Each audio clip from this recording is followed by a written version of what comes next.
Hi പ്രിയമുള്ള സുഹൃത്തുക്കളെ, Myanmar അതിർത്തി വേലി കെട്ടിയടയ്ക്കാനുള്ള നടപടികൾക്ക് കേന്ദ്ര സർക്കാർ തുടക്കം കുറിച്ചു. ആദ്യഘട്ടത്തിൽ അരുണാചൽ പ്രദേശിലെ 83 കിലോമീറ്റർ നീളത്തിലാണ് ഫെൻസിംഗ് നിർമ്മാണം. ബോർഡർ റോഡ്സ് ഓർഗനൈസേഷനാണ് നിർമ്മാണ ചുമതല. മ്യാൻമാറിലൂടെ ഇന്ത്യയിലേക്ക് ആയുധക്കടത്തും മയക്കുമരുന്ന് കടത്തും വ്യാപകമാകുന്നു എന്ന റിപ്പോർട്ടുകൾക്ക് പിന്നാലെയാണ് കേന്ദ്ര സർക്കാർ നടപടി വേഗത്തിലാക്കിയത്. ഫെൻസിംഗ് പദ്ധതി വേഗത്തിലാക്കാൻ അടുത്തിടെ ആഭ്യന്തര മന്ത്രാലയം മണിപ്പൂരിനോടും അരുണാചൽ പ്രദേശിനോടും ആവശ്യപ്പെട്ടിരുന്നു. 1643 കിലോമീറ്റർ നീളത്തിലാണ് ഇന്ത്യ മ്യാൻമാറുമായി അതിർത്തി പങ്കിടുന്നത്. അരുണാചൽ പ്രദേശ് 520 കിലോമീറ്ററോളം, അതുപോലെ മിസോറാം 510 കിലോമീറ്ററും, മണിപ്പൂരിൽ 398 കിലോമീറ്ററും, നാഗാലാൻഡ് 215 കിലോമീറ്ററും അതിർത്തി പങ്കിടുന്നുണ്ട്. മുഴുവൻ അതിർത്തിയിലും ഫെൻസിംഗ് നിർമ്മിക്കുമെന്ന് മാസങ്ങൾക്ക് മുമ്പ് തന്നെ കേന്ദ്ര ആഭ്യന്തരമന്ത്രി അമിത്ഷാ പ്രഖ്യാപിച്ചിരുന്നു. 31,000 കോടി രൂപയാണ് പദ്ധതിക്കായി വകയിരുത്തിയിരിക്കുന്നത്. ഈ വർഷം ഫെബ്രുവരിയിൽ ഫ്രീ മൂവ്മെന്റ് റെജീം കേന്ദ്ര സർക്കാർ റദ്ദാക്കിയിരുന്നു. അതുപോലെ FMR പ്രകാരം 2 രാജ്യങ്ങളിലെയും പൗരന്മാർക്ക് യാതൊരു രേഖകളുമില്ലാതെ 16 കിലോമീറ്റർ പരസ്പരം പ്രദേശത്തേക്ക് കടക്കാൻ പറ്റും. ഫെൻസിംഗ് സജ്ജമാകുന്നതോടുകൂടി നിരോധനം കൂടുതൽ ഫലപ്രദമാകുമെന്നാണ് കേന്ദ്ര സർക്കാരിന്റെ പ്രതീക്ഷ. വെടിമരുന്ന്, മയക്കുമരുന്ന്, മനുഷ്യക്കടത്ത് എന്നിവ കൊണ്ട് കുപ്രസിദ്ധമാണ് മ്യാൻമാർ അതിർത്തികൾ. മണിപ്പൂരിലെ വംശീയ കലാപത്തിന് ആക്കം കൂട്ടിയതിൽ അനധികൃതമായ കുടിയേറ്റത്തിന് വലിയ പങ്കുണ്ട്. മ്യാൻമാറിൽ നിന്നുള്ള അനധികൃത കടന്നുകയറ്റം മണിപ്പൂരിലെ സാമൂഹിക ഘടനയിൽ പോലും മാറ്റം വരുത്തി. ഇതേ തുടർന്നാണ് ഫെൻസിംഗ് ആരംഭിക്കാനും FMR ഒഴിവാക്കാനും ആഭ്യന്തര മന്ത്രാലയം തീരുമാനമെടുത്തത്. തീവ്രവാദികൾ നുഴഞ്ഞു കയറുന്നത് തടയുന്നതിനു വേണ്ടി അതിർത്തിയിൽ വേലി കെട്ടണമെന്ന് മണിപ്പൂരിലെ മെയ്തി വിഭാഗക്കാരും ആവശ്യപ്പെട്ടിരുന്നു. സ്വന്തം രാജ്യത്ത്, പ്രത്യേകിച്ച് ഇസ്ലാമിക രാജ്യത്ത് മതഭരണം സ്ഥാപിക്കപ്പെടുമ്പോൾ ഒരുപാട് പ്രശ്നങ്ങൾ ഉണ്ടാകുന്നു. അതുവരെ ഇസ്ലാമിക ഭരണത്തിന് വേണ്ടി മുറവിളി കൂട്ടിയ ആളുകൾ ഇസ്ലാമിക ഭരണം സ്ഥാപിതമാകുമ്പോൾ പെട്ടിയും കിടക്കയും എടുത്തുകൊണ്ട് വേറെ ഏതെങ്കിലും മനുഷ്യന്മാരുള്ള രാജ്യത്തേക്ക് നെട്ടോട്ടം ഓടേണ്ടി വരുന്നു. അങ്ങനെ സിറിയയിൽ നിന്നും അഫ്ഗാനിൽ നിന്നും പാകിസ്ഥാനിലുമൊക്കെ ധാരാളം ആളുകൾ അഭയാർത്ഥികളായി യൂറോപ്യൻ രാജ്യങ്ങളിലേക്ക് കുടിയേറുകയും പിന്നീട് അവരുടെ സമാധാനം തകർക്കുന്ന രൂപത്തിൽ അവിടെയൊക്കെ പ്രവർത്തിക്കുകയും ചെയ്യുന്നത് നമ്മൾ കാണുന്നുണ്ട്. ഇപ്പോൾ സിറിയ ഏതാണ്ട് തീരുമാനമായി. വലിയ രൂപത്തിലുള്ള വൻ അഭയാർത്ഥി പ്രവാഹം ഇനി നമ്മൾ കാണാൻ കിടക്കുന്നതേ ഉള്ളൂ. ഇന്ത്യയും അതിൻ്റെ ഭാഗം അനുഭവിക്കേണ്ടി വരും, സംശയമൊന്നുമില്ല. ജനങ്ങൾ ഈ രാജ്യത്തേക്ക് കയറാതിരിക്കുന്നതിന് വേണ്ടി പെട്ടെന്ന് തന്നെ അമിത്ഷാ തീരുമാനിച്ചു അതിർത്തികൾ അങ്ങ് അടയ്ക്കാമെന്ന്. വളരെ നല്ല തീരുമാനം. രാജ്യത്തിൻ്റെ പൾസറിയുന്ന ഭരണാധികാരികളാണ് ഇന്ന് ഈ സ്വതന്ത്ര ഭാരതം ഭരിക്കുന്നത്. ഈ രാജ്യത്ത് ഒരു തീവ്രവാദികളെയും രാജ്യവിരുദ്ധരെയും കടന്നു കയറാൻ അനുവദിക്കില്ല. ഇതിനകത്തുള്ള രാജ്യവിരുദ്ധരെ തുരത്താനുള്ള ശ്രമമാണ് ഇനി അടുത്തതായിട്ട് നീക്കേണ്ടത്. ഇപ്പോൾ നമ്മൾ കഴിഞ്ഞ ദിവസം കണ്ടതാണ് ആസാമിൽ അതിർത്തിക്കടുത്തുള്ള കുശിയാരയിൽ കടന്നു കയറി ക്ഷേത്ര പുനരുദ്ധാരണം തടഞ്ഞ ബംഗ്ലാദേശ് പട്ടാളക്കാരെ BSF മടക്കി അയച്ചത്. അതിർത്തിയിൽ ശ്രീഭൂമി ജില്ലയിലെ കുശിയാര നദിക്കരയിലുള്ള മാനസ ക്ഷേത്രത്തിൻ്റെ പുനർനിർമ്മാണം തടയാനായിരുന്നു ബംഗ്ലാദേശുകൾ ശ്രമിച്ചത്.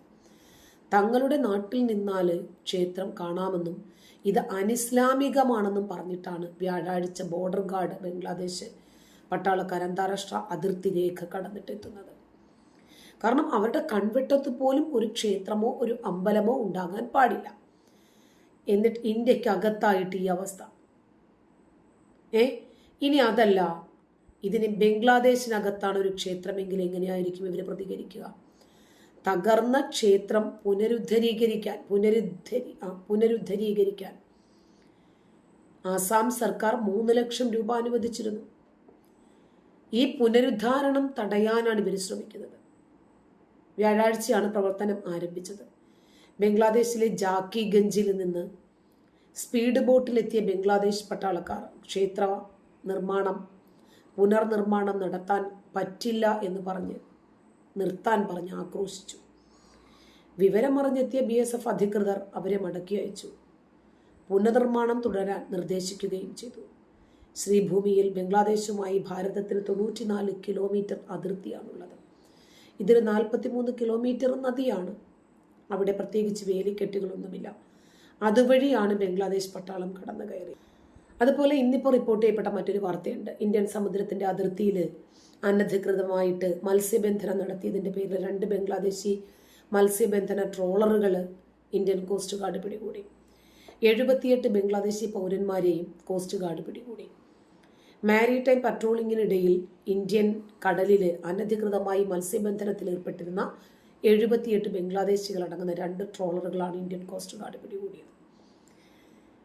FV ലൈല 2, FV മേഘ്ന 5 എന്നീ മത്സ്യബന്ധന ട്രോളറുകളാണ് കോസ്റ്റ് ഗാർഡ് പിടികൂടിയത്.